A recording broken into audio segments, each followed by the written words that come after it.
আলহামদুলিল্লাহ, আল্লাহ শুকরিয়া আদায় করছি। আর সরকারিভাবে ওনাদের এটা আইনের দিক থেকে ওনাদের দায়িত্ব ওনারা পালন করেছেন। আমরা যেহেতু দেশের বাইরে থেকে আমরা আসছি, এটা অনেকের কাছেই প্রশ্নটা অনেক পত্র পত্রিকায় আসছে। আমার অনেক বন্ধুরাও আমার বিরুদ্ধে লিখেছেন এবং যাতে এই ধরনের কোনো অনিয়ম বাংলাদেশে না হয়।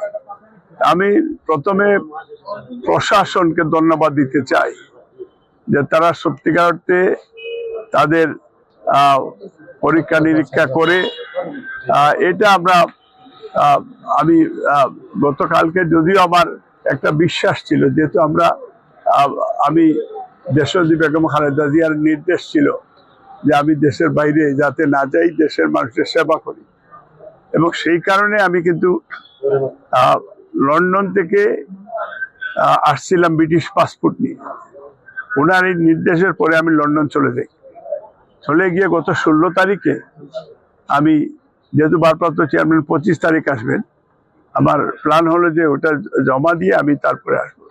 আপনারা জানেন যে লন্ডনে সেইখানে ক্রিসমাস এবং নিউ ইয়ার হলে, যেহেতু জিসাস তারা বলেন, আমরা ঈসা আলাইহিস সালাম বলি, ক্রিসমাসে ধরেন সেইখানে 2-3 সপ্তাহের মতো ওনারা হোম অফিসে তারা রিসিভ করেছেন, বা আমাদের সবাই তারাও এইগুলিকে। তা আমি কৃতজ্ঞতা জানাই যে আমার এলাকার দক্ষিণ সুরমা, ফেঞ্চুগঞ্জ, বালাগঞ্জের প্রত্যেকটা মানুষ তারা খুব দোয়া করেছে যে আল্লাহ তাআলা যেন তাদের ইজ্জত রক্ষা করে।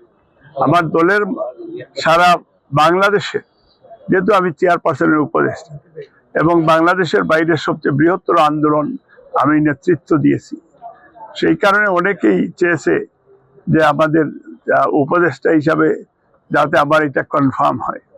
এবং আপনারা অনেক সাংবাদিকরাও আমার সাথে বিভিন্নভাবে যোগাযোগ করেছেন, আপনাদেরও আন্তরিকতা, ভালোবাসা। আমি এই মুহূর্তে এটাই বলবো যে আমরা সবাই মিলে আগামী ফেব্রুয়ারি নির্বাচনটারে সুন্দর এবং নিরপেক্ষ গড়ে তোলার জন্য আহ্বান জানাচ্ছি।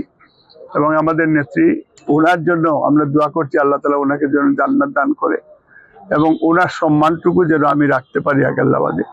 এবং আমাদের ভারপ্রাপ্ত চেয়ারম্যান অনেক টেনশনে ছিলেন, কারণ উনিও আশা করে আমাকে, আপনারা জানেন যে অনেক প্রতিকূল অবস্থা ছিল, আমাদের অনেক ক্যান্ডিডেট ছিলেন, তারপরে আমাকে চুজ করেছেন নেত্রী এবং নেতা মিলে, মহাসচিব মিলে। আমরা ইনশাআল্লাহ, আমি আপনাদের মাধ্যমে প্রমিস করতে চাই, আমি যতদিন বেঁচে থাকবো আমি বাংলাদেশেই থাকবো। দেশ বা দলের কোনো প্রয়োজনে যদি 2-4 দিনের জন্য কোথাও যেতে হয়, সেটা ডিফারেন্ট ইস্যু থাকবে, কিন্তু আমি পার্সোনালি আমি হলিডেতেও আমি দেশের বাইরে আমি যাব না। এবং আমি দক্ষিণ সুরমা, ফেঞ্চুগঞ্জ, বালাগঞ্জ, আমি আজকে আপনারা এইটাকে রেকর্ড করে রাখেন যে বাংলাদেশের মধ্যে দি বেস্ট এলাকা দক্ষিণ সুরমা, ফেঞ্চুগঞ্জ, বালাগঞ্জকে আমি গড়ে তুলবো, আমি আমার এলাকার সহযোগিতাতে। ধন্যবাদ।